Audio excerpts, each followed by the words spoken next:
नमस्कार मंडळी, संध्याकाळी जेवणाला काय करायचं बरं? आज आपण करूया पालकाचं फतफद, प्रोटीन आणि आयर्न युक्त।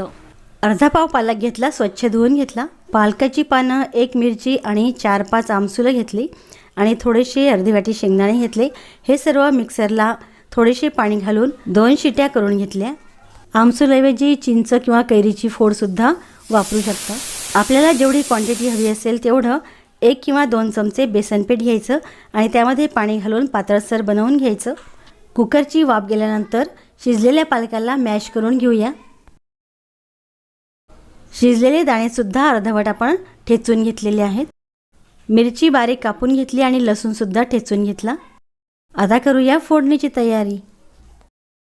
कढई तापवून त्यात 2 चमचे तेल घातलं, जिरे मोहरीची फोडणी केली, बारीक चिरलेली मिरची आणि लसणाचा ठेचा घातला, हिंग सुद्धा घातला।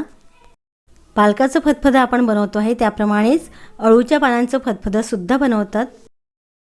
हळद आणि तिखट घालून लगेचच पातळ केलेलं बेसन पीठ यामध्ये ओतलं आणि लगेच शिजवलेला पालक सुद्धा यामध्ये ओतला आणि आपल्याला कन्सिस्टन्सी हवी असेल त्याप्रमाणे पाणी घातलं। अर्धा चमचा गूळ चवीसाठी घातला आणि मीठ सुद्धा घातलं। पालकामध्ये आयर्न भरपूर प्रमाणात असल्यामुळे हिमोग्लोबिनची वृद्धी होते, इम्युनिटी जबरदस्त वाढते, ब्रेनसाठी सुदिंग आहे आणि बोन्ससुद्धा मजबूत होतात, कॅन्सरपासून संरक्षण होते। यामध्ये फायबर्स भरपूर असल्यामुळे पोटासाठी खूप छान आहे।